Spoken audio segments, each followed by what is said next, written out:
Hello friends, we are going to continue with our revision courses. So this is for real numbers today. So we are going to do real numbers. So I'm just waiting for some more people to join in and then we will start. So today not only the real numbers we'll be discussing, we'll also be dealing with some of the problems. I hope you are able to hear me so just for my confirmation, if you can put it in the comment section that you guys are able to hear me.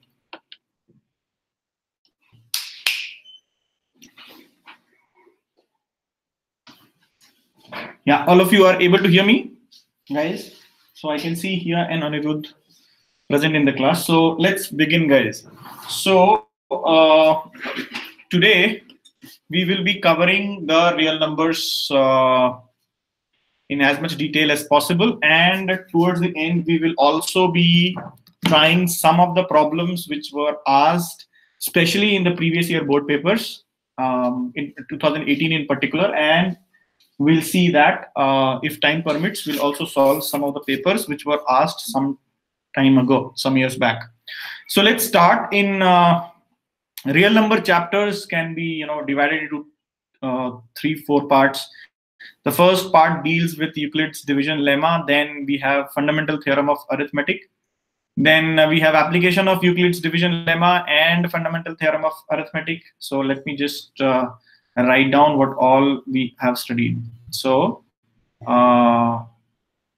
we have studied Euclid's division lemma. So Euclid's division lemma is one thing which we have studied. Then we also saw its application. So application of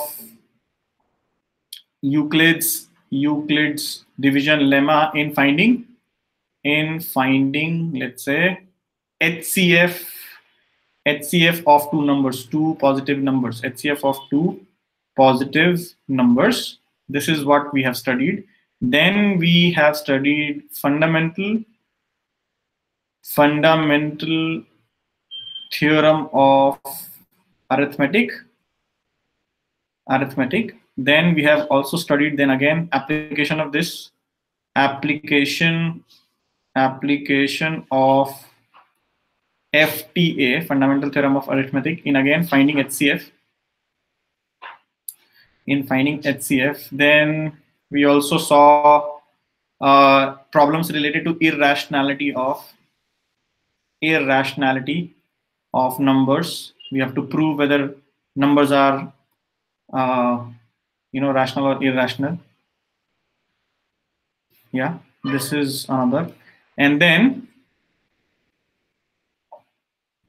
we also have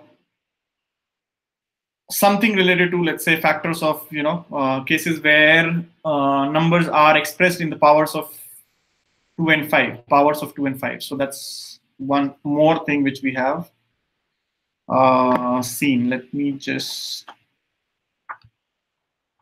yeah, so basically it's related to, and then yes, obviously the word problems around it.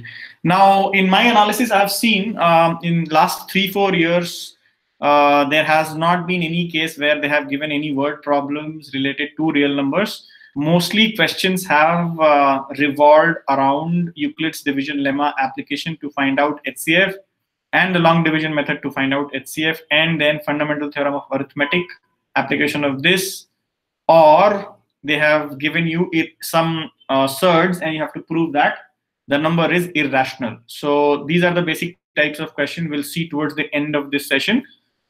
These particular topics, the questions have been asked from, again, Euclid's application of Euclid's division lemma, and then application of fundamental theorem of arithmetic to find HCF, and to prove some numbers are irrational, numbers are not. So in last 4 years, I have not seen a single word problem which has come from real number chapters, right? But nevertheless, you will also focus on that. So let us start with our course. So first is Euclid's division lemma. Given positive integers a and b, there exist whole numbers q and r satisfying a equals bq plus r, and 0 is less than r less than b. So in previous classes, we have studied that while we divide we know that dividend is equal to divisor into quotient plus remainder, isn't it? This we have studied in previous classes. So now actually this is nothing but a manifestation of Euclid's division lemma only. Yeah, so Euclid gave this lemma in somewhere around 300 BC. So now what does it mean? Let's say you have two numbers a and b, then a and b, for every pair of positive integers a and b, you will get a pair of positive integer q and r such that a is equal to b times q plus r, where 0 is less than equal to r and r is less than equal to b. Okay, so here q is the quotient, r is the remainder. For example, if we have, let's say a is equal to 30 and b equals 8. Okay, so 30 a and b, 30 and 8 can be expressed as 30 can be expressed as 8 into 3 plus 6. So if you see, this is my a, this is b, this is q, and this is r. Clearly 6 is greater than 0 and less than 8. Okay, another example could be, let's say you have 50, a is equal to, let's say 50, and b equals to, let's say 22. So hence you can write a and b as 50 is equal to 22 into 2, that is 44, plus 6. Again, remainder is 6. Okay, basis this, we now know that if you are dividing, let's say if you are dividing a by b, right? If you're dividing a by b, dividing both a and b are positive integers, right? Both a and b are positive integers. Then we know that possibilities of remainders, possibilities. What all remainders can you get? Possibilities of remainders. Okay, so if you see possibilities of remainders, what all possibilities are there? So remainders could be anything from 0, 1, 2 till b minus 1. This is Euclid's division lemma. Now, not only there exists q and r, Euclid division lemma also says that q and r will be unique. You will not be getting any other q and r for same set of a and b. Okay, so that is what is Euclid's division lemma. Now, just a minute.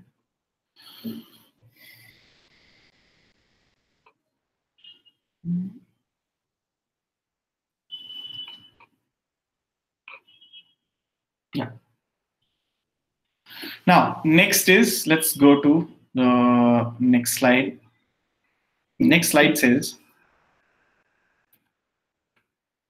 okay, now it is Euclid's division algorithm. So what is Euclid's division algorithm? It says, in order to compute the HCF, what is HCF? HCF is, first of all, we need to understand, HCF is nothing but highest common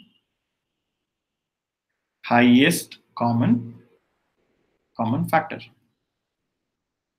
right? This is highest common factor. So hence we know that there are lots of factors of any particular composite number. So what is some definitions? What is composite number? For example, there was a question in I think last year where you have to find out the HCF of, and we'll solve this problem, HCF of the lowest composite number and lowest prime number. So composite number is any positive integer which has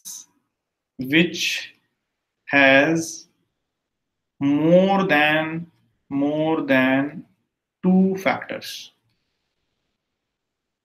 Okay, HCF. So composite number is any positive integer which has more than 2 factors. Example being 4, 6, 8, 10. All even numbers except 2 are composite.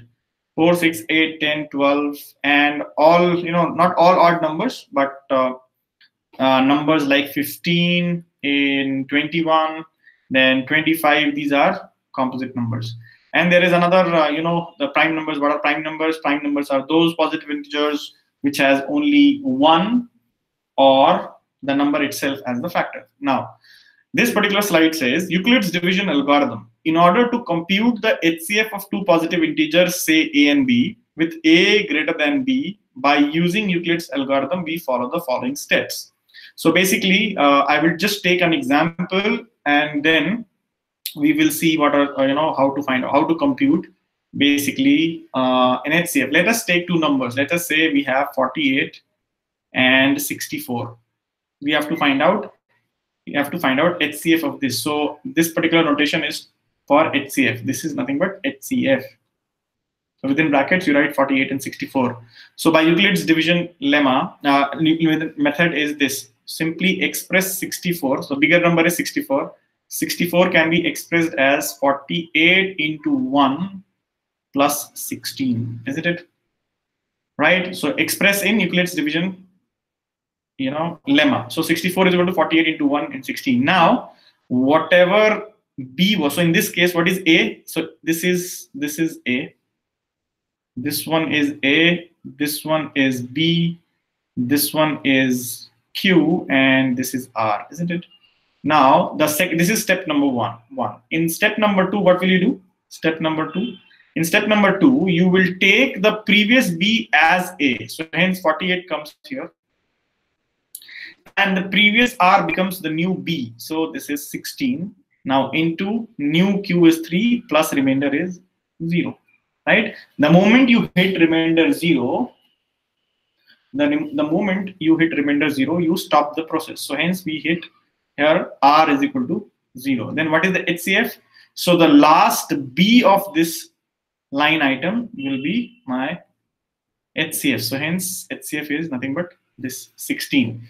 What is the method? The moment you hit remainder as 0, whatever was the value of b will be the HCF. Let us take another example.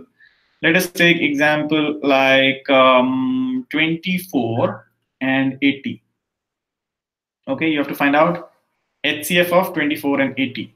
So how to find out HCF of using Euclid's division lemma? So here you have to do, or algorithm, division algorithm is nothing but 80 is equal to 24 into 3, which is 24 into 3 is 72 plus 8, isn't it? 80 is 24 into 3 plus 8.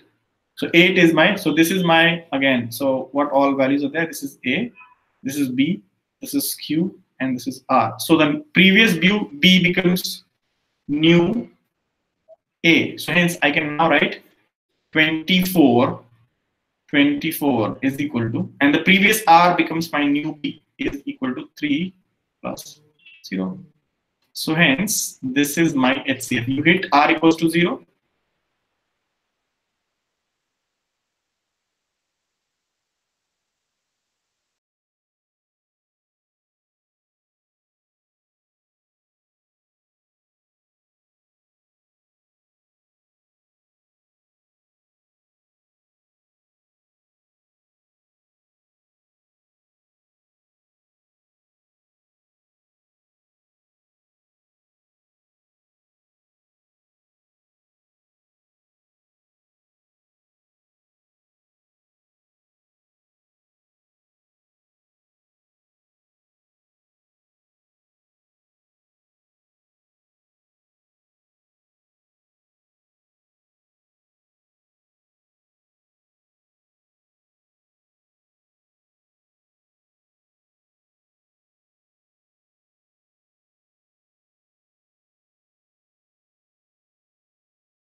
Just a confirmation, guys. Are you able to see the screen now?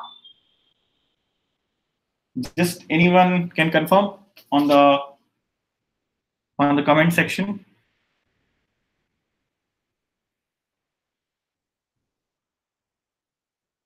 Yeah, can you guys just confirm whether you are able to hear or not? Are you able to see the screen? Hello?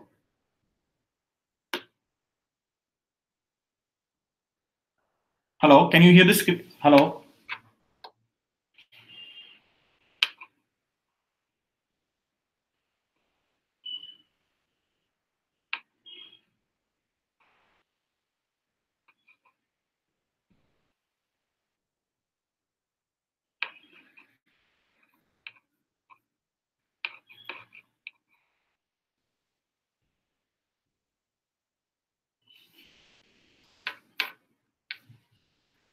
Okay, give me a moment, guys.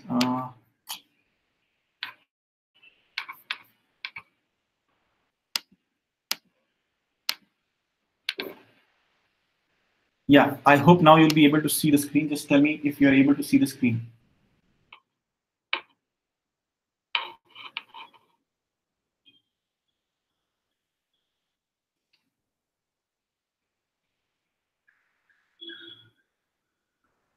Just give me 2 minutes.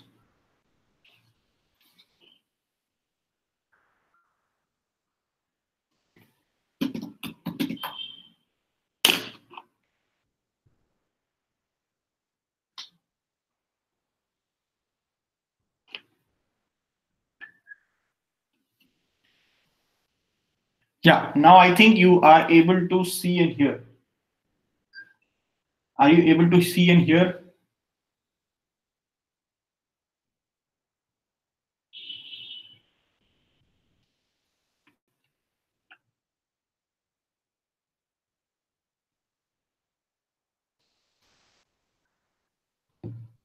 Yeah, are you able to hear me? Hello?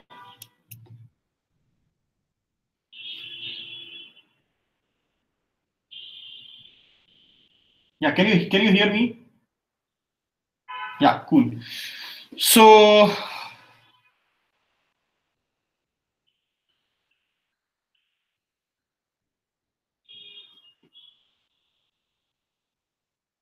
yeah, cool. So okay, so let us now go and continue our. Okay, so yes, so the fourth point is this. We just discussed this, and let us move to. Okay, so for those who could not understand, or let's say they were not able to see, so we will be discussing it once more so that you guys are at the same page. Okay, now. So what is it? Every composite number can be uniquely expressed as the product of powers of primes in ascending or descending order. So that's what I was explaining. This is in ascending or descending order. So for example, 24 can be expressed as 2 cube into 3. Similarly, 50 can be expressed as 2 into 5 square. And there is no way that you can insert a 7 in between, right? 66 again is 2 into 3 into 1. And there is 2 into 3 into 11, sorry. And there is no way you can insert a 13 or anything else. Okay, so this is what this particular slide says. Every composite number can be uniquely expressed as the product of powers of prime in ascending or descending order. So you can reverse this order also. So yeah, there is no problem in that. Okay, let's move on to the next slide. Okay.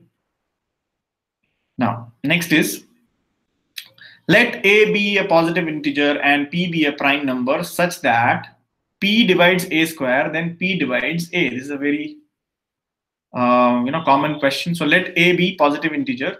So a is a positive integer and p is a prime such that p divides a square, then p divides a. So by fundamental law of arithmetic, I know that let a can be expressed as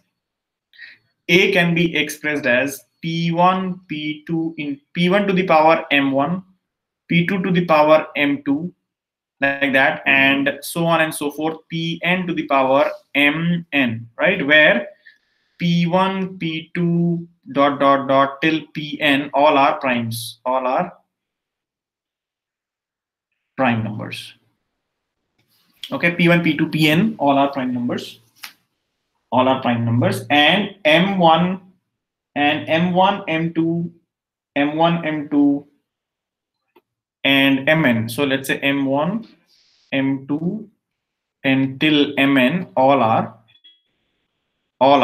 positive integers. All are positive integers, right? So now, then what is so let's say P divides A square. So what is A square?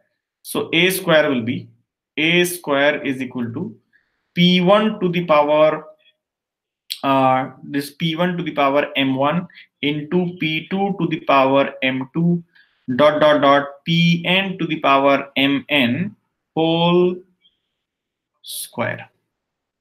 Okay, that means what? This is nothing but P1 into 2M1, right? And then P2 into 2M2, and then so on and so forth, Pn into 2Mn, right? Now, what does it say? P divides A square. P divides A square. That means P divides what? P1 to the power 2M1 into P2 to the power 2M2 until Pn to the power 2Mn.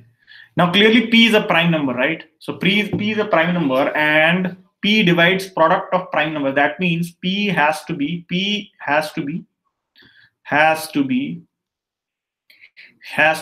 P1, P2, or P3, or any of this till Pn. So Pn has to be either P1 or P2 or P3 or Pn, right? One of P has to be, you can write one of, because P divides this entire thing, and this expression is all primes, product of all primes. Then what do we say? What do we infer? P has to be one of these P1, P2 till Pn, right? So if that is so, that means that let us say let us say P is equal to PR. P is equal to PR, where R is anything from R is, or you can say 1 is less than equal to R, less than equal to N, right? So one of them is there, right? So that is PR, which is, let's say if N is 20, so an R can be 16, 17, 18, whatever, 14, 12, like that, right? So P is one of them, right? So now if you see what was A, so A will be equal to nothing but P1 to the power M1 times P2 to the power M2 dot dot dot. There will be one PR also in it, which has a power, let's say MR, and then Pn to the power Mn, right? So if you see, PR exists in this, so hence we can say PR divides A. That means this implies P divides A, right? So whenever P divides A square, P will divide A. Okay, so this is, yeah. Next, let's move on to slide number 6. Yeah, very important. There are infinitely many primes. There are infinitely many prime numbers. There are infinitely many prime numbers. Guys, you'll have to just excuse me for 1 minute, for just 1 minute.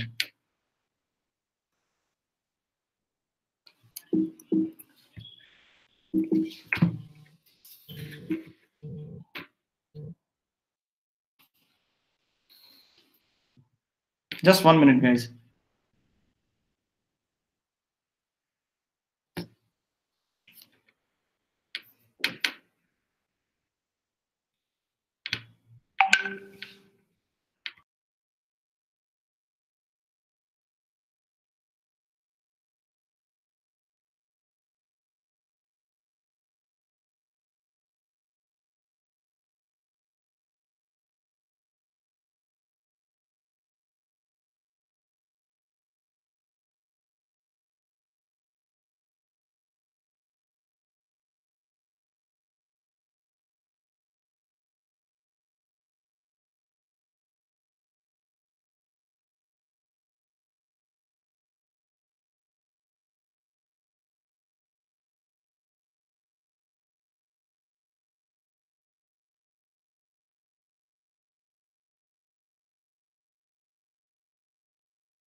Yes, guys, I'm back. Sorry for the delay. So there was some important this thing. So never mind. So let's continue with our this thing. I hope all of you are there. And yeah, so we were trying to prove that there are infinitely many positive primes. And let me just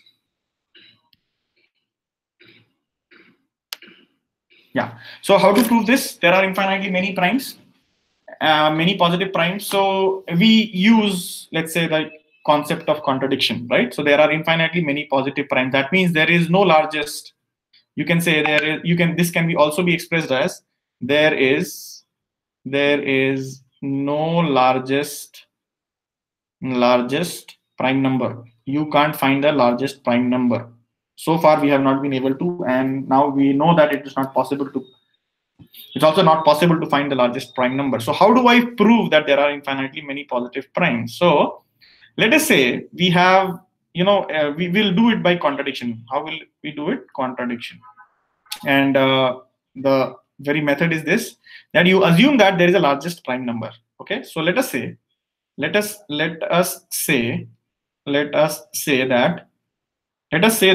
Pn is largest prime number.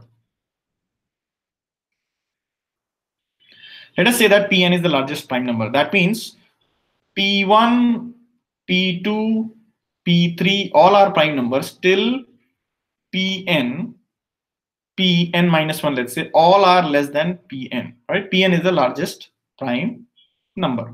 Now let us define a number. Let us define a number P such that P is equal to P1 into P2 into P3 into all the prime numbers till Pn. We find a number which is a product of all the prime numbers. Okay, now P is this much. That means this is the prime factorization of P. So this is the prime factorization of P. Okay.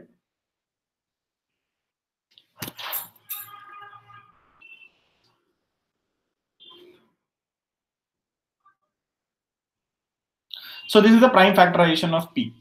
Now, if that is so, then we have another number, let's say Q, such that Q is P plus 1. Okay, so P is nothing but P1 into P2 till Pn, and we are defining a number Q such that Q is equal to P plus 1.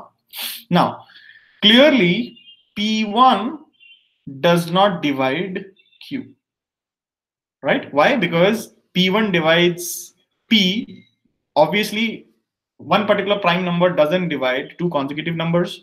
So P1 doesn't divide Q. Similarly, I can say P2 doesn't divide Q. Similarly, P3 doesn't divide Q. So on and so forth. Pn doesn't divide Q. Yeah, none of the prime numbers will divide Q. Why? Because if one of prime numbers are dividing P, then the consecutive number P plus 1, the exact, the next number will never be divisible by any of the prime numbers. That is what we know. So that means either. So what does it mean?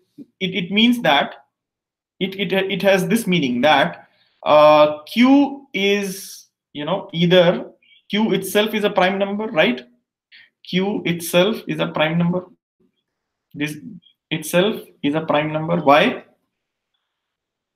Prime number, right? Q itself is a prime. Why? Because there is no prime factors of it. Because the total number of prime factors are only P1 to Pn. So hence, none of them are dividing Q. That means Q itself is a prime number. Now, clearly if Q is a prime number, then Q is equal to P plus 1, which is clearly greater than Pn. Which is clearly greater than Pn. But our assumption was Pn was the largest prime number. That means our assumption that Pn is the largest number is false. Hence it contradicts the fact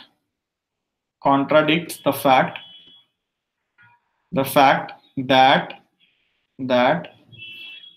Pn is the largest prime number. That means you cannot really find any largest prime number. Hence we conclude Hence, there are infinitely many prime numbers. There are infinitely many prime numbers. This is what the proof is all about. Okay. So let's move to the next slide, and slide number 7, right? Okay, what does it say? So it says, let me just delete all this. Yeah, every positive integer different from 1 can be expressed as a product of non-negative power of 2 and an odd number. Okay, every positive integer, right, different from 1. So let's take an example first. So yeah, can be expressed as a product of non-negative power of 2 and an odd number. Very good. So how? So let's say we have any number. Let's 15. Let's take 15, right? So it is different from 1 and can be expressed as a product of non-negative power of 2 and an odd number. Okay, non-negative power of 2 means power of 2 can non-negative means 0, 1, 2, and any positive integer, right? So these are all non-negative. These are all non-negative numbers. So if you see, 15 can be expressed as 2 to the power, can be expressed as 2 to the power 0 into 3 to the power 1 into 5 to the power 1, or 2 to the power 0 into 15. So non-negative power of 2 and 15, an odd number. Similarly, 16 can be represented as non-negative power 2 and an odd number. Every positive integer different from 1 can be expressed as a product of non-negative power of 2 and an odd number. Here, what will you do? You will write 2 to the power 4 into 1. Right, again you'll get this same expression. Similarly, let's say we have 17 can be written as 2 to the power 0 into 17. Then we can say 18 is equal to 2 to the power 2 into 3 to the power 2, or 2 into 9. So hence 2 to the power 1 into 9. Similarly, 19 can be represented as 2 to the power 0 into 19. Then 20 can be represented as 2 to the power 2 into 5. Right, so all you will be able to. So if it is an odd number, if it is an odd number, then clearly there is no, the power of 2 will be 0. But if it is an even number, you know that the two possible. How do you prove that? Let's say the number is k. Any number is k. Now, if any number is k, it can be either even or odd. Okay, if k is odd, then there is no problem. Then you can easily say it is 2 to the power 0 into that number k itself. Okay, but if it is even, there are again two possibilities. Either it will be purely a power of 2. So what are the possibilities? So you can using FTA, you can write k definitely will be having 1 power of 2. Why? Because it's an even. And then other prime numbers, let's say p1 to the power m1 into p2 to the power m2, and let's say 2 to the power m is there. 2 to the power m is there. So hence k can be expressed as, because it's an even number, there will be some power of 2 in it anyways, and then all the other powers of prime numbers will be there. So hence these are all odd numbers. So odd into odd anyways will be odd. So this whole is an odd number, and hence this is 2 to the power some number, some non-negative power and odd number. That's what this particular theorem is saying. Okay, fair enough. Then let's move on to the next one. The next one says a positive integer n is prime if it is not divisible by any prime less than or equal to root n. This is another very important theorem. So again, think about it. So it is saying that a positive integer n is prime if it is not divisible by any prime less than or equal to root n. What does it mean? Let's take some examples first and understand. So what does it mean? It means that, let's say you are testing whether 31 is a prime or not. Okay, let's say you are testing whether 31 is a prime or not. Now, from our knowledge, we know 31. But let's say if we were not aware of this number, let's say, I will take another example to illustrate that. But to check whether 31 is, a prime number, or for that matter, to check whether any particular number is a prime or not, what do? We start dividing them by prime factors, isn't it? So we start first, try divisibility by 2, then by 3, then by 5, then by 7, 11, 13, so on and so forth, till we reach 31, isn't it?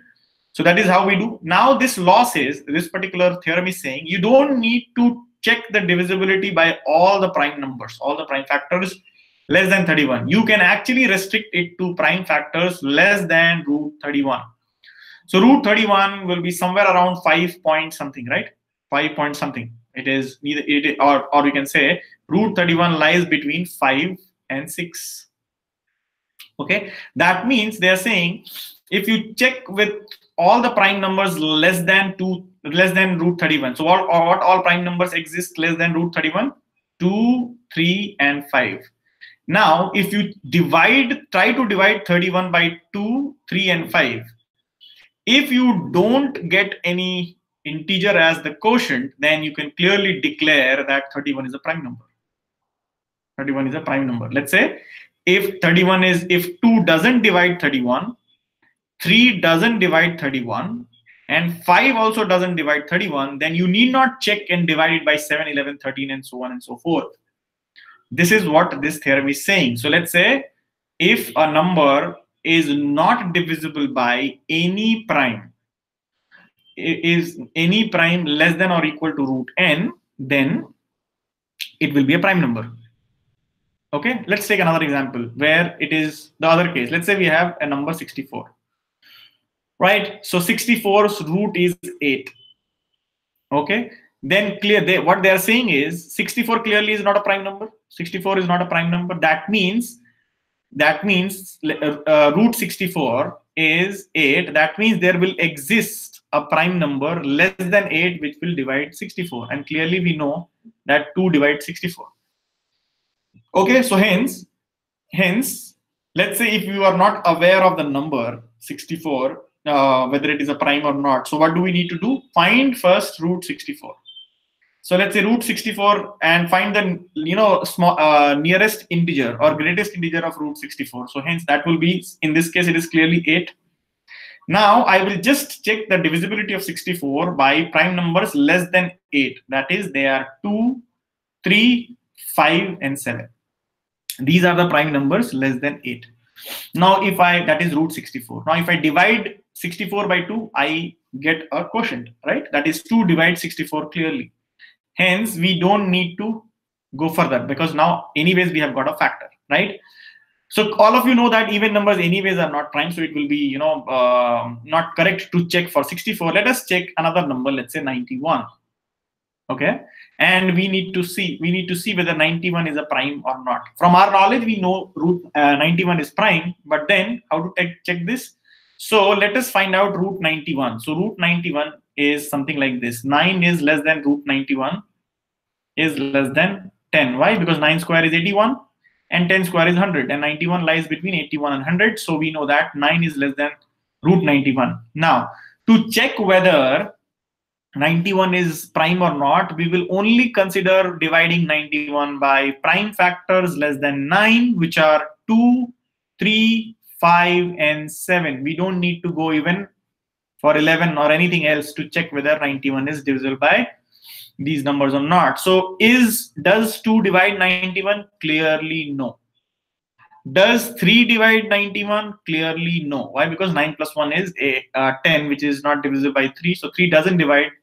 Does 5 divides 91? Clearly no. Why? Because it doesn't end either by 5 or 0. So this is also not true. But 7 does divide 91. Why? Because 13 times 7, if you see, is 91, right? So hence, we got a factor here itself. So hence, we don't need to check any other factor. So that's what this particular theorem is saying. So if you want to check whether one particular number is prime or not, what is the step? Find the root n value approximately and check the divisibility of that particular number by all the prime numbers less than equal to root of n. That's what this theorem is saying. Let us try and prove this. Proof is a little interesting. Okay, so let me just delete all this. So we will start with this assumption. We'll say that Let n be a positive integer. Okay, so we are not talking about whether n is prime or not. We are saying let n be a positive integer. So we are not talking about whether it is prime or not. Let n be a positive integer. And what is the condition? Such that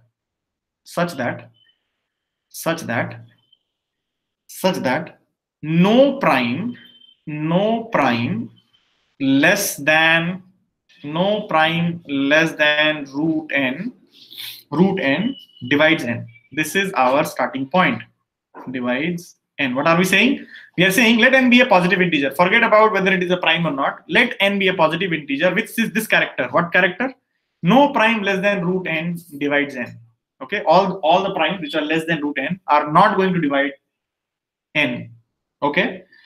Now then we have, so hence the question just boils down to proving that n is a prime. Yeah, you started with saying that n is a positive integer such that no prime less than root n divides n. But if we somehow prove that n is a prime, then we are done. Okay, so let us say n is not a prime. Okay, so let us start with a contradiction and say that let us say n is a composite number. N is a composite number. What kind of a composite number? Such that no prime less than root n divides n. N is a composite number such that no prime less than root n divides n. This is my assumption. N is a composite number. That means I can always find two factors a and b. N can always be written as a and b. Okay. Now from our logic we know that we can say that, let us say let us say a is less than b. Okay, let us say a is less than b. Okay, now we can also what we can say, if a is less than b, then clearly a is less than root n and b will be greater than root n, isn't it? Right, so a clearly will be one of them will be less than root n and another will be more than root n. Correct. Now let us say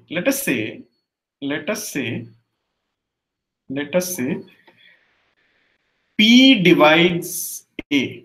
P divides A where P is a prime number. P is a prime number. That means A is n is equal to A into B, and P is a prime number which divides A. Right? If A happens to be prime number itself, then P and A are same. So P is less than, or P divides A where P is a prime number.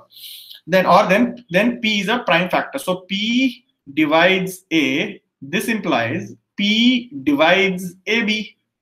Correct? So if P is dividing A, P will definitely divide AB. That means P will definitely divide N. P will definitely divide N. Right? Is it understood? So P divides A, that means P divides AB. That means P divides N, right? So hence, what is P? A prime P was, now prime P was less than root N, right? So P is what? P is a prime. So P is a prime number, and P is dividing N, and P is clearly, P can max be equal to A. In this case, if you see A is less than P divides A, then either P is A or P is less than A. This is only two possibilities. That means P is less than equal to A is less, and A itself was less than root N. So I can say root N. That means, this is N. So that means P is less than root N. From here, this it follows. P is less than root N, which means there is a prime. There is a prime less than root n that divides n. Okay, now this contradicts our assumption that n is a positive integer such that no prime less than root n divides n. Okay, then what isn't it contradicting the fact that, so this particular conclusion says there is a prime, which is less than root n that divides n, but then our assumption was that n is a number such that no prime less than root n divides n. So this contradicts the very first assumption. Hence it leads to contradiction, and hence by contradiction we can say that our assumption that n is a composite number was wrong, and hence n has to be a prime number.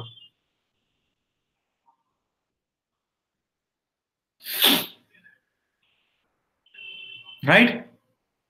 So hence n has to be a prime number. So hence what do we conclude? That a positive integer n is a prime if it is not divisible by any prime less than or equal to root n.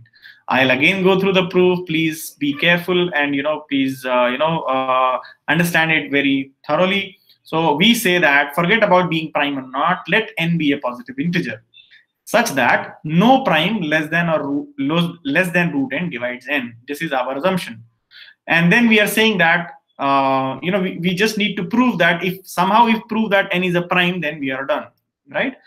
To prove that, we start with the contradiction, saying that n is a non-prime, that is n is a composite number. The moment we say n is a composite number, we'll get two factors a and b, at least two factors. Now, if that is there, then n can be expressed as a and b, where a, let's say a was less than b. Out of two, they cannot be equal. They will have to, if they are equal, then n is a perfect square. But let us take a general case where n is not a perfect square. So a is less than b.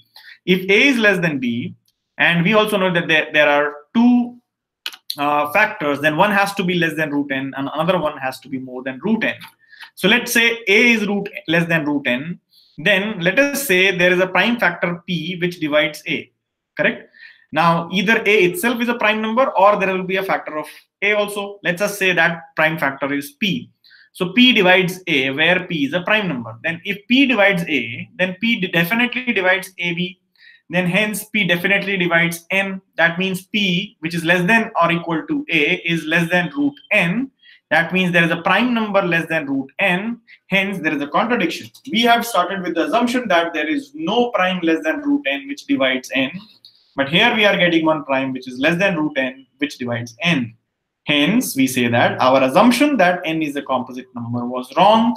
Hence n has to be a prime number. This is our this proof is done here. Okay, great. So let's go to the next question, this discussion. Yeah, if p is a positive prime, then root p is an irrational number. For example, root 2, root 3, root 5, root 7, root 11, etc. are irrational number.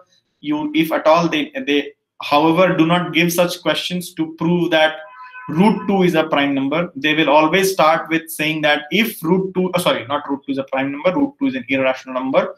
So they will give you problems which we'll be discussing a little later, that if root 2 is irrational, prove that some particular surd is also irrational. Problems of that kind will be given. Problems like proving that root 3 itself is a prime number is not asked in board exams, because you have already done this in 9th grade. So this is, so hence any prime number if put under root is always a irrational number. So what does it mean? So root of 31 will always be irrational. Root of 97 will always be irrational. Root of 43 is always irrational, and things like that. So you put a prime number under root, it will always give you an irrational number. Okay, let us not prove that, because you already know. If you need, I can give you this proof. The proof is, let's say, you can start with this, and I'll quickly try and prove this for you. So how do you prove that root 3 or root 2 is a prime number? So we start with contradiction, and we say that let us say that root 2 is a rational number. Let it not be an irrational number. Let us say that it is a rational number. Fair enough.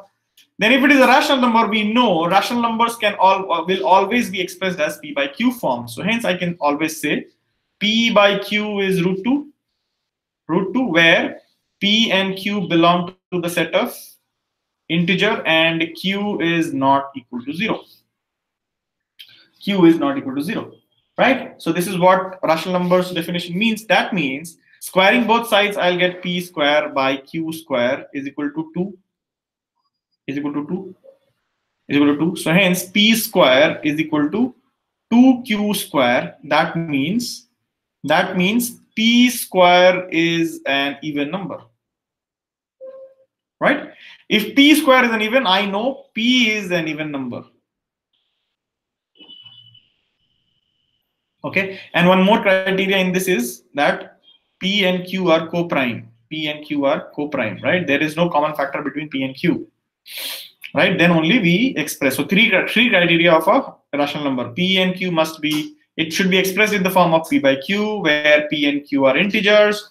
Q cannot be 0, and the numbers P and Q are co-prime. That means there is no common factor between P and Q. Okay, so P is an even number from this analysis. Similarly, if P is even, then when I can say P is equal to, let's say, 2K. Okay, P can be expressed as 2K, then hence I can now write P square by Q square is equal to 2. Then that means 4K square is equal to 2Q square. That means now I can say Q square is 2K square. Hence Q square is even. Hence Q is even.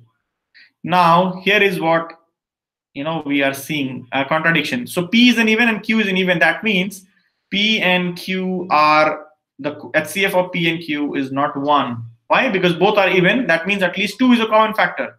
So it contradicts this assumption that P and Q are co-prime. So hence, why this contradiction? Because we assumed what? Hence our assumption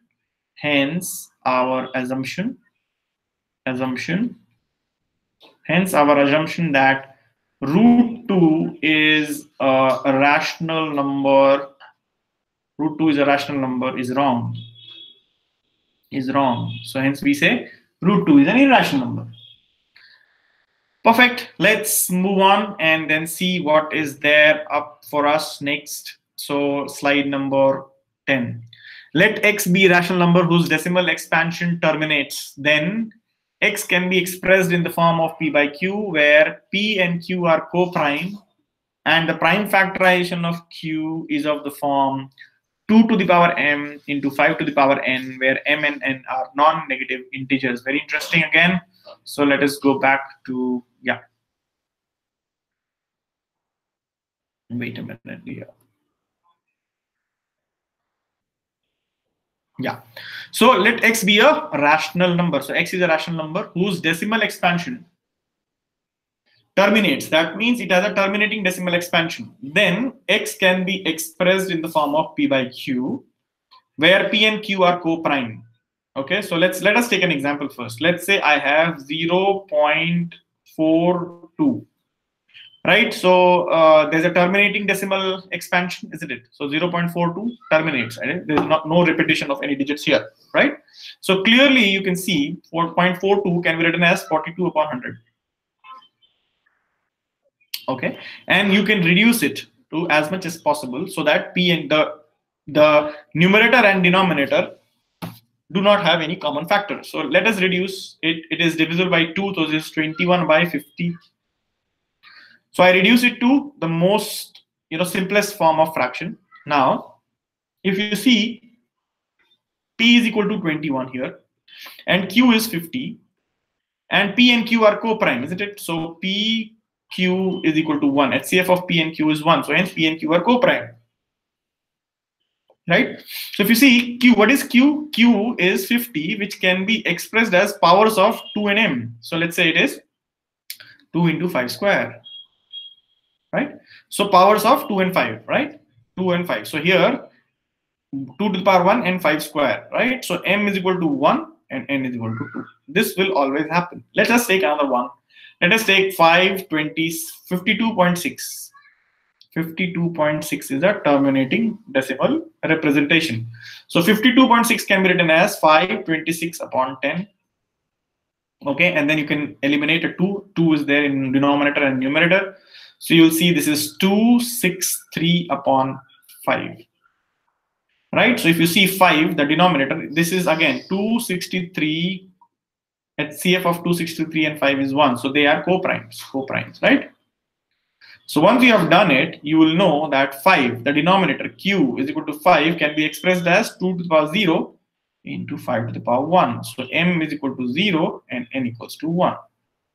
Right? This will always be there. I have not seen a question where they have asked for proving and all. So let us skip the proof. Okay. Now, next. Okay. This is the converse of the previous thing. So what is it? This is the converse of the previous thing. And this is now what they are saying is, if x equals to p by q, be a, wait. So it is just a converse of the previous case. So x equals to p by q, be a rational number such that the prime factorization of q of the denominator, right? Prime factorization of q is of the form of 2 to the power 5 into 5 to the power, 2 to the power m into 5 to the power n, where m and n are, please mind it, non-negative integers. So it can be 0 and any positive integer. Then x has a terminating decimal expansion. That means you can expect the decimal expansion to be terminating, right? Which terminates after k places of decimal, where k is the larger of m and n. Let us see an example. Okay, so let us say we have 30 or not 30, let's say 21 upon, I will write 2 to the power 1 and 5 square, that is 50. Yeah, 2 and to the power 1 into 5 square, which is 50, right? So hence, if you see the decimal expansion of 21 by 50 is nothing but 0.42. Okay, 0.42, and it is terminating. If you see, it is terminating, and the number of decimals after, the number of decimal places, how many decimal places? 1, and then this is 2, which is nothing but this 2 here. Okay, it's very easy to understand. What do I do is we complete the multiples of 10 here. So hence 21 upon 2 to the power 1 into 5 square can be written as 21 upon 2. Let's complete the multiples of 10. So if you see this 5 square, if I multiply the denominator by 2, I will get a multiple of 10 here. So let's do that.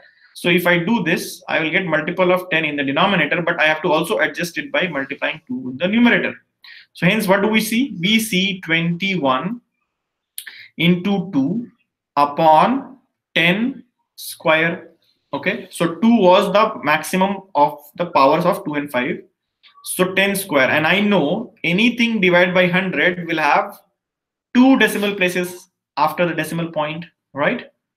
So this is what, it's very easy to understand. Hence the value is 0.42. Let's take another example. Let's say we have 423 divided by 2 to the power 2 and 5 to the power 1. 5 to the power 1, or let's say we take 2 to the power 3 here, so that it becomes a little different, and this is 5 square. Okay, so hence we know to make the denominator as a multiple of 10, I have to multiply this by 5. Why? Because once 5 is getting multiplied in the denominator, I'll get 2 to the power 3 and 5 to the power 3. It will become 10 to the power 3, correct? But I have to also multiply the numerator by 5 so that the fraction doesn't change. Okay, so hence if you see, if you multiply 23 into 5, you will get 2115. I hope I am right. 5 4, yeah, 2115 divided by how much? It is 10 to the power 3, which is 1000. Now whenever you divide anything by 1000, you know After decimal, there will be 3 points. Isn't it? This is what this particular point says. Okay, fair enough. Let's now quickly move to problem solving. So, yeah. Yeah, and then last, this point is if P is a rational number, P by Q is a rational number, such that the prime factorization of Q is not of the form of this, where M and N are non-negative integers, then X has non-terminating repeating decimal expansion. That means if you simplify any of the fraction and you get any other factor in the denominator apart from 2 and 5, then rest assured it will have a non-terminating decimal expansion. Now, Kritika says, if it is given that root 2 is irrational, how do we prove that 5 plus 3 root 2 is irrational? I'll come to that question, Kritika. We have some questions like that. Now, let x be, so hence, what is it? Let x be P by Q rational number. So hence, what I'm saying is, let's say if you have a number like 341 divided by 2 into 3. Okay, now in the prime factorization of denominator, you have a 3 which is extra from 2 and 5, right? So there is no the denominator is not restricted only to 2 and 5 factors or multiples of 2 and 5. Then we say that clearly this will end up in non-terminating and repeating decimal representation and repeating, right? Example, let's take very simple examples. Let's say 1 upon 3. You all know that it is nothing but 0.3 bar. Yeah. So if it were 2 and 5 or a combination of 2 and 5, you will still get a this thing. But here you didn't get it, right? Similarly, 1 upon 7. You will never get a what is 1 upon 7? If you see 1 upon 7 is 0.1 and then 4 and then 2 and then I think 8.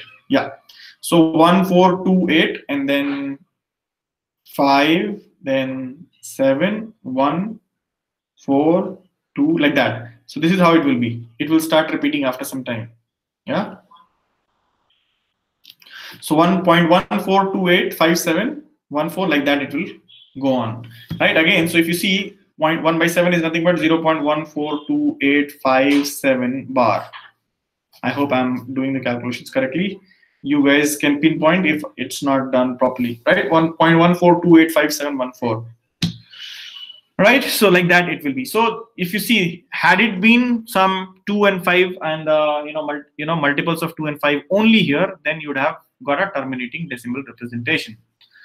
Fair enough. So let's move on to our most important part of this thing, and this is problem solving. So let's solve. This is the CBSE 2000. So if you see, this was asked in CBSE 2018. I'll write it here, CBSE 2018. This question was asked there. Okay, if I remember correctly. So what is the HCF of smallest prime number? So what is smallest prime number? Smallest prime number. This was 1 marker question, I believe. So smallest prime number is 2. And smallest composite number. Smallest composite number is 4. Why? Because 1, 2, 3 anyways are not, 1 is neither prime nor composite, 2 and 3 are prime, so the smallest composite number is 4. You have to find out this, so you can use Euclids division algorithm to find out the HCF. So hence you can write 4 is equal to 2 into 2 plus 0. So hence 2 is the HCF. So HCF is equal to 2. Correct. This is CBSE 2018. Okay, let's move on to next question.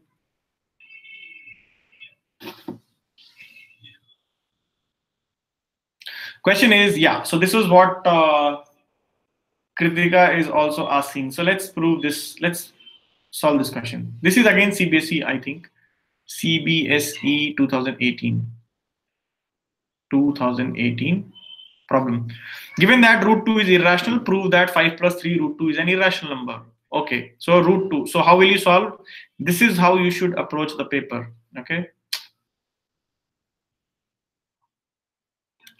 Yeah, so this is how you should approach the paper. So you'll write given root 2 is an irrational number. Root 2 is an irrational number, right? You have to prove. To prove what? To prove what? 5 plus 3 root 2 is an irrational number as well. Irrational number. Now it's very simple. It's, you know, typical real number problem. So what do you say? You say solution, proof. You will start with, let us assume that 5 plus 3 root 2 is equal to P. And P is, let's say, a rational number. Or instead of P, you write something which is unique. Let's say A. Okay, is A, right? And you write A is rational. So let me just write it a little bit more clearly. Yeah. So what you need, what you say is A, and let A be rational. Let A be a rational number. Okay. If that is so, then A can be expressed as A is equal to P upon Q, where P and Q are integers and Q is not equal to 0. Right? That means I can write P upon Q is equal to 5 plus 3 root 2. 5 plus 3 root 2. Then I can just rearrange them to write P minus 5, sorry, P by Q minus 5 is equal to 3 root 2. Then I can say P minus 5Q upon Q is equal to 3 root 2. This implies P minus 5Q by 3Q is equal to root 2. Correct? Root 2. Now, LHS here. So what you will write? LHS, right hand side, is equal to P minus 5Q upon 3Q, which is it is a rational number. Why? It's a rational number. Is equal to a rational number because P minus 5Q is an integer and 3Q is an integer. If P and Q are integers, right? But RHS is equal to root 2, which is an irrational number,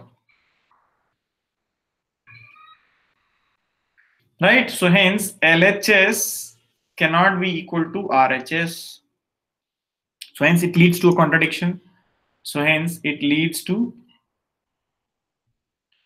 contradiction.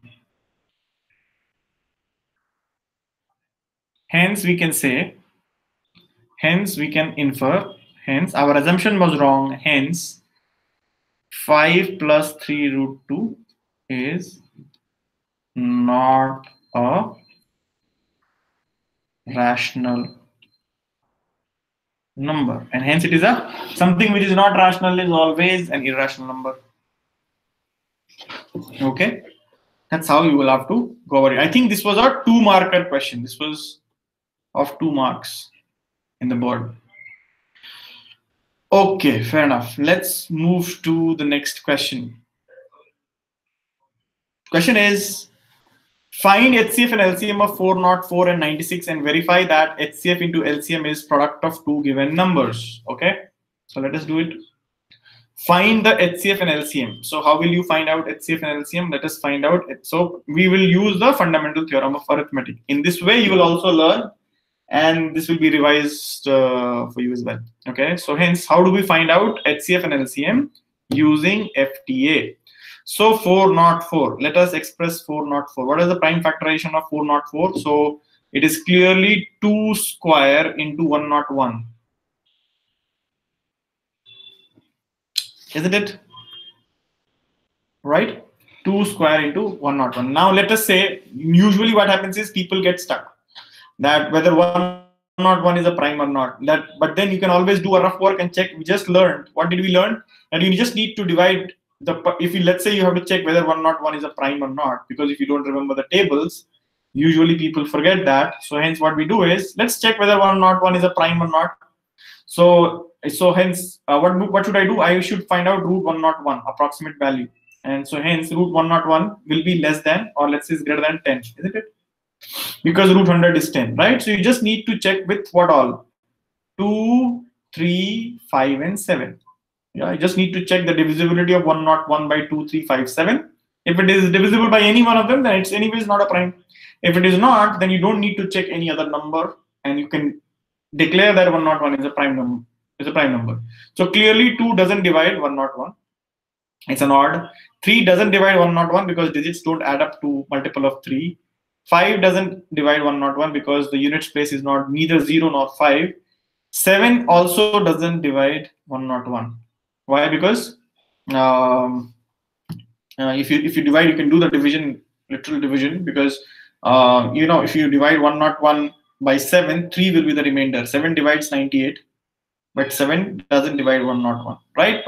So hence, clearly 101 is a prime factor. So hence, 404 has this prime factorization. Then 96 is a smaller number. You can always, 16 into 6 is 96, right? In fact, 32 into 3, so hence it is 2 to the power 5. 32 into 3 is my prime factorization. Now, if you see, we have, how do I find out HCF and LCM? So when you have to find out HCF, you first, so how do I find out HCF? HCF is nothing but, you write down all the prime factors which you see in both the expressions. So I can see 2, 1. 1 is 2, another is 3, and third is 101. Okay, these are the 3 distinct prime factors which you can see in both the expressions, all put together, not necessarily that they should appear in both of them. So 2, 3, and 101. Now you see between the powers of 2, which is minimum. So when you are dealing with h highest, you have to check the minimum power. So minimum power between 5 and 2 is 2. So you will write 2 here. Now minimum power here, it is 3 to the power 1. Here it is 3 to the power 0. So hence between 1 and 0, what is minimum? 0. So you'll write 0. Yeah, here it is 101 to the power 1. Here it is 101 to the power 0. So between 0 and 1, which is minimum? 0. So 0. So hence HCF will be plain and simple 4. This is how HCF is found out. Now how to find out LCM? Exactly reverse process. Write down all of them once again. And now pick up the maximum between 2 and 5. Maximum. So when you're dealing with LCM, you have to find out maximum. 2 and 5. What is maximum? 5. What is maximum between 0 and 1? Here it is 0, here it is 1. So maximum is 1.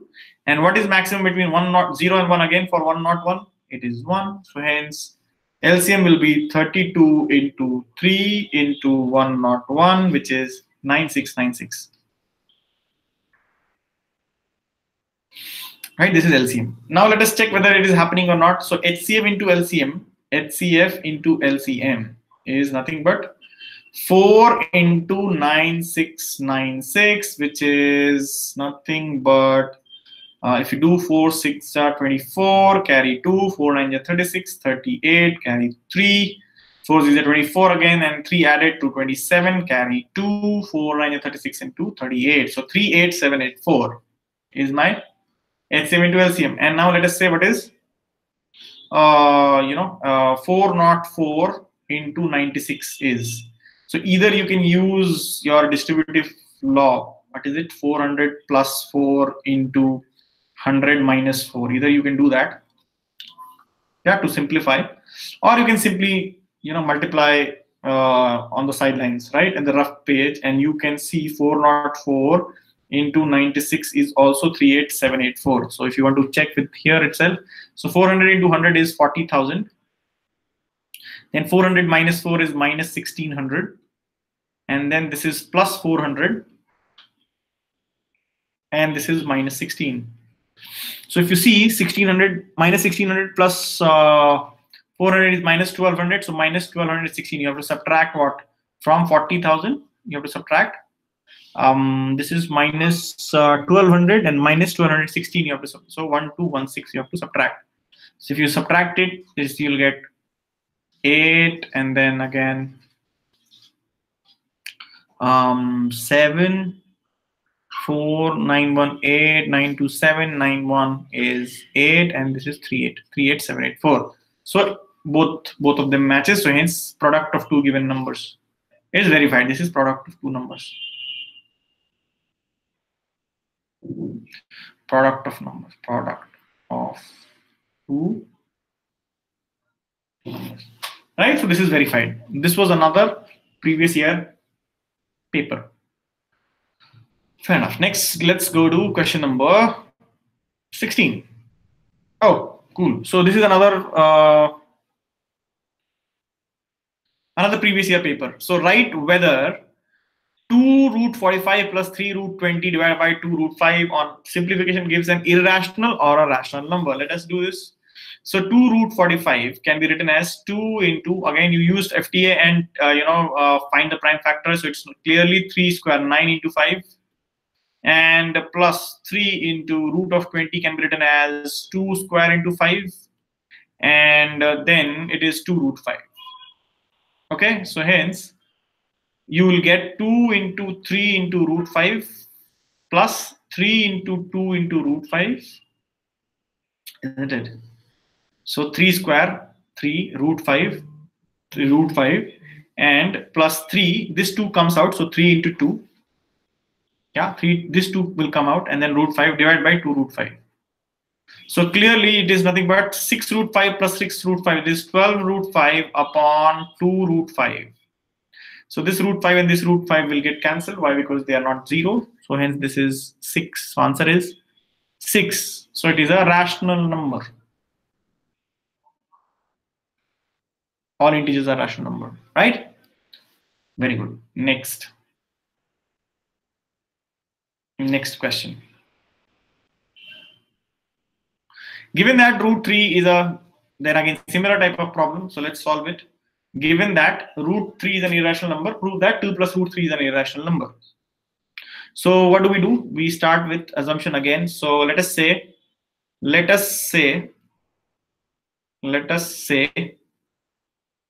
that A is equal to 2 plus root 3, and A is a rational number. Right? Now, if A is a rational number, then A can be expressed as P upon Q, where P and Q are integers, Q not equal to 0. And you can also write that P and Q are co-prime. That is, in here it will not be used, by the way, but anyways. So hence it is 2 plus root 3 is equal to P upon Q. Hence I can say root 3 is equal to P upon Q minus 2, which is P minus 2Q upon Q. Now, if P and Q are integers,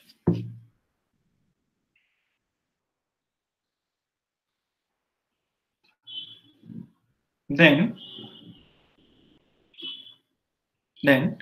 P minus 2Q is an integer.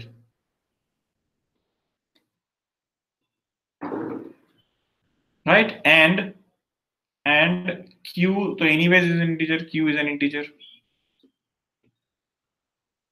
Right?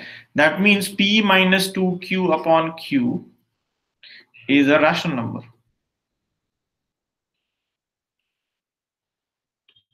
Is a rational number, but p minus 2q by q is equal to root 3, which is an irrational number.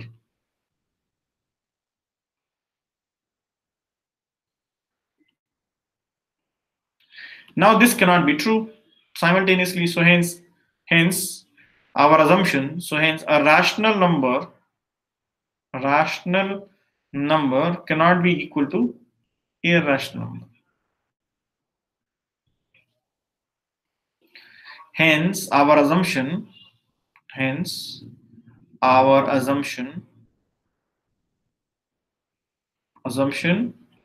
that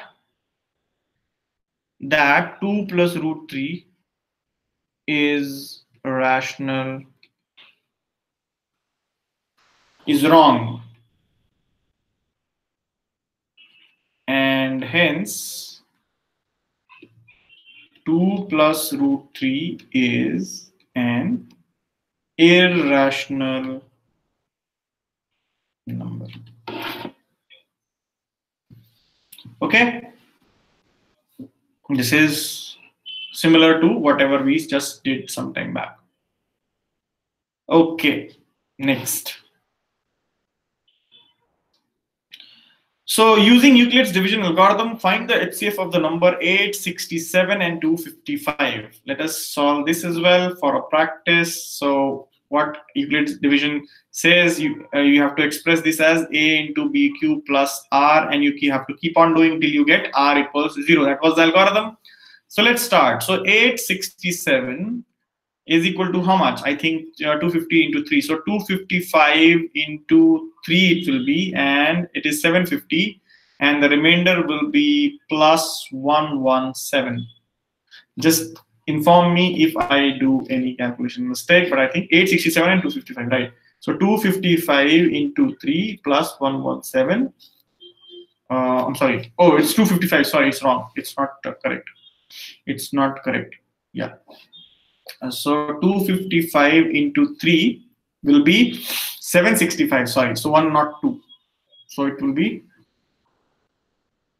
1 not 2, I believe. Yeah. So it is 1 not 2. 1 not 2. Yeah. Just check once again. So calculation becomes important, because if you miss out on calculation, then everything in the later steps will be wrong. So hence, this was my A, this is my B, this is Q and R. Now next step, the B becomes A. So 255 will come here, is equal to R becomes new B. So 1 not 2 into 2 clearly. Why? Because 200, approximately 204, and then it is 255. So hence remainder will be, I think, 51. All right, 1 not 2 into 2 is 2 not 4 plus 51 is 255, right? 51. So again, this is again R is not equal to 0. So you'll have to repeat the process. This 1 not 2 will come here, not 2. And this 51 will come here as my new B. So B is 51 into 2 plus 0. So 51 into 2 is 1 not 2 and 0. So hence you achieve R is 0. So hence your HCF is 51. Right? HCF is 51.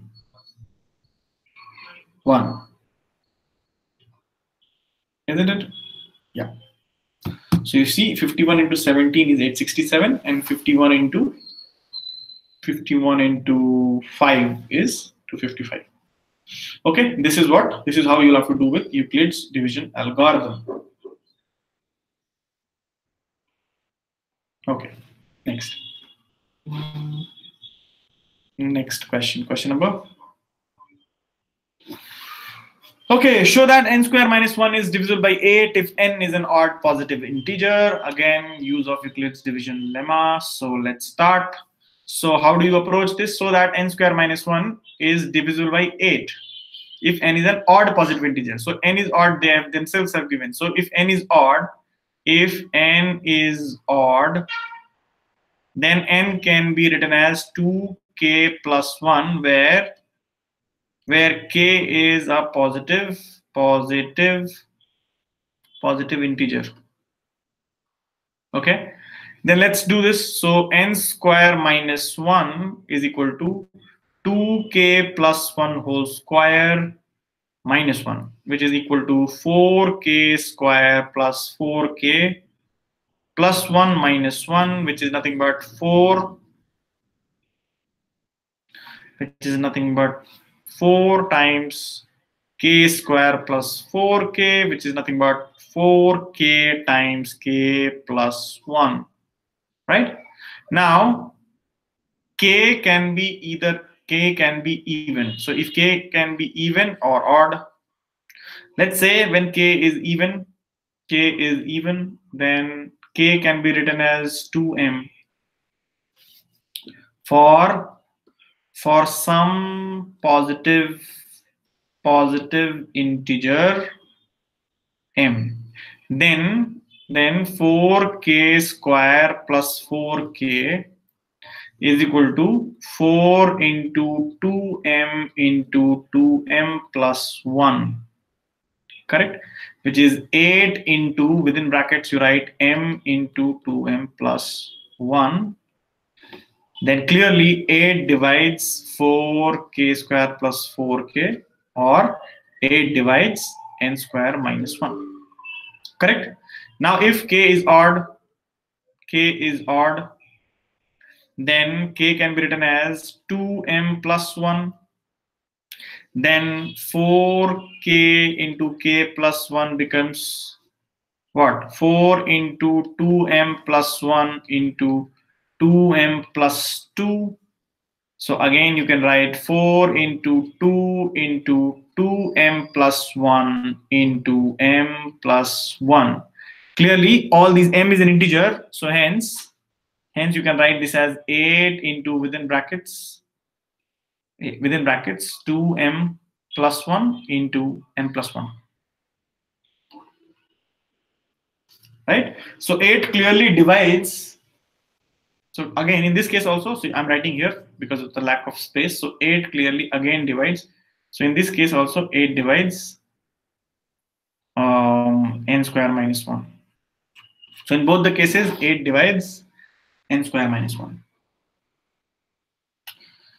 Okay, so this is question number 19, and let us now go to the next question. Okay, so this question says that show that the square of any positive integer is of the form 3m or 3m plus 1 for some integer m, right? What does it say?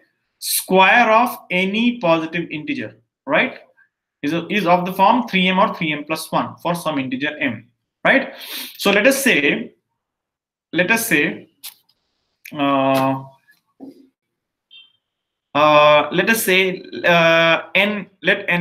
be an integer. N be an integer. Let n be an integer.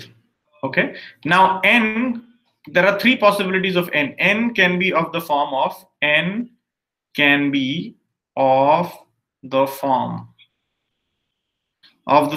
A 3k, or B 3k plus 1, or C 3k plus 2, right? By Euclids division lemma, isn't it? So A is equal to BQ plus R, right? And 0 less than equal to R less than B. So here B is equal to 3. So values of R possible is 0, R could be 0, R could be 1, or R could be 2. Okay, so this is how. Right, so when, let's say case A, so take case A. So square, right, squaring it. So you'll get 3k whole square is nothing but 9k square, which is nothing but 3 into 3k square. Hence you can write this is equal to 3m, where m is equal to 3k square, right? So it's of the form of 3m. Now B, case B is 3k plus 1 whole square, which is equal to 9k square plus 6k plus 1. A plus B whole square is A square plus B square plus twice of AB, right? So hence you can write this as 3 into 3k square plus twice of k plus 1, and hence you can write 3 times m plus 1, where m is equal to 3k square plus 2k, right? And case C is 3k plus 1 whole, sorry, 3k plus 2 whole square. So if you square it, let me write it a little better. Yeah. So let us say it is 3k plus 2 whole square. Squaring it, you'll get 9k square plus 6 to the 12k. 12k. Why? 3 into 2 into 2. 6 into 2, 12k plus 4, which can be written as 9k square plus 12k plus 3 plus 1, which can then be written as 3 into 3k square plus 4k plus 1 plus 1, which again can be written as 3 into m plus 1, right? So hence in all the cases we saw, either it is of 3m form, or it is of 3n plus 1 form, or again it is of the form 3m plus 1. Okay, so this is how you should be approaching all these problems. And with this, we come to the last slide of our this thing. So I don't have any further questions on them, on real numbers. So I hope we could cover all the important topics of real numbers. My suggestion to you would be all these questions, what we have solved, around 8 questions we solved today, you just solve them once again. In boards, I have reasonable amount of confidence that questions will be of same nature. There will not be any question which will be beyond this. But nevertheless, don't neglect any other topics, especially the word problems. So try and solve them as well, some of them.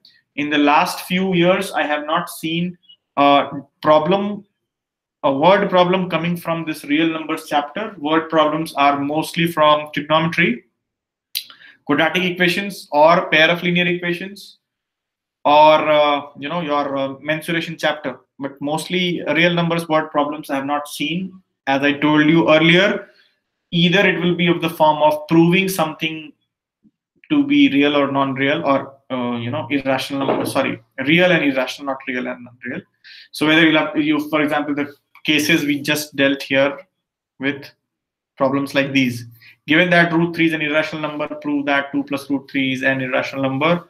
And problems like these as well, where you have to simplify and see whether this is a rational or irrational, or using the application of division lemma. So like that, what is the HCF of smallest prime number and the smallest composite number? You can expect a 1 marker, 2 marker, or at max 3 marker question from real number chapter. Okay, so we will stop here. If you have any query, I will be more than happy to take it up. And if you don't want to ask it here, you always have my number. You can always reach out to me offline. And if you have any other queries here, please post it so that we can discuss. Otherwise, we will call it a day. I hope this session was useful for you guys. And yes, so if you have any other question, either you can just post it here, or you can always reach out to me a little later. Is there anything you want to discuss now? You can always post it here in the comment section.